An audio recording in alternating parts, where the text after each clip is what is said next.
Spicy walnuts today on Vegetarian Cooking for Carnivores.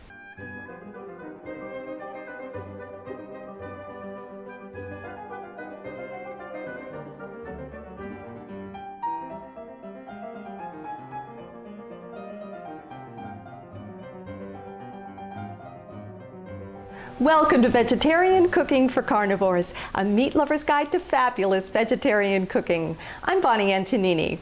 You know, I never have company without making spicy walnuts to put around for people to snack on. They're always a crowd pleaser. They go with anything from a tall lemonade to a cool gin and tonic and everything in between.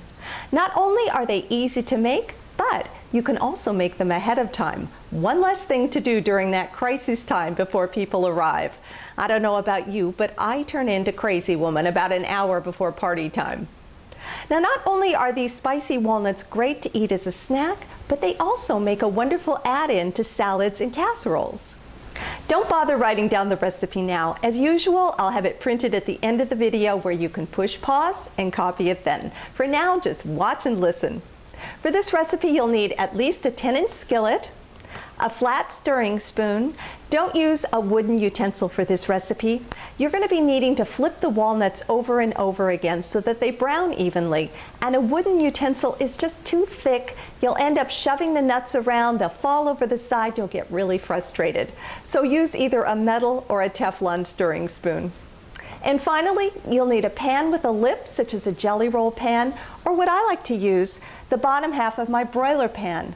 It has a nice tall lip, so there's less chance of spillage as I stir the walnuts in the oven. You'll need 3/4 of a pound of walnuts, and by the way, you don't have to restrict yourself to just walnuts. This recipe works great with other nuts such as pecans, almonds, peanuts, and cashews. Today, I'm going to be making spicy walnuts as an add-in for a salad.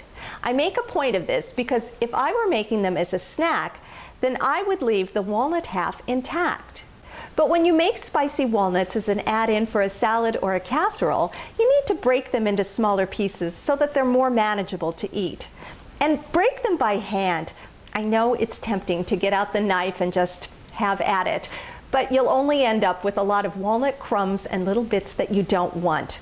It's really not that much trouble to break them by hand, especially if you get the kids to help out. Let them earn their keep. Now that the walnuts are broken into small pieces, a task I had to do myself since my kids were nowhere to be found, I'm going to preheat my oven to 350 degrees Fahrenheit. Once the walnuts are coated, the oven should be ready. Turn the burner to a low-medium heat and add 3 tablespoons of butter. Once the butter begins to melt, add 3 tablespoons vegetarian Worcestershire sauce and 1/4 teaspoon of Tabasco sauce. And make sure you shake those bottles up well before measuring. Next, add 1 teaspoon salt, 1/2 teaspoon ground cinnamon, 1/4 teaspoon each of garlic powder and cayenne pepper, which is also called red pepper spice. Now just continuously stir this until the butter melts and the spices are all blended. And I'm talking to you multitaskers out there, make sure you continuously stir this. It's better than taking the risk of burning it and having to start all over. Once the butter mixture is well blended, turn off the heat and pour in the walnuts and stir them so they're nicely coated.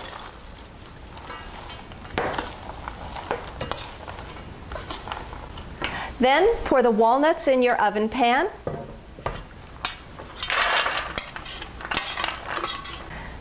Just spread those out evenly and then pop them in the oven for 17 to 20 minutes. You're going to need to stir the walnuts every 5 minutes, so I highly recommend you set 2 timers, one for the 17 minutes total cooking time and the other every 5 minutes as a stirring reminder. If you're anything like me, you think you'll go do one quick thing, then come back and stir.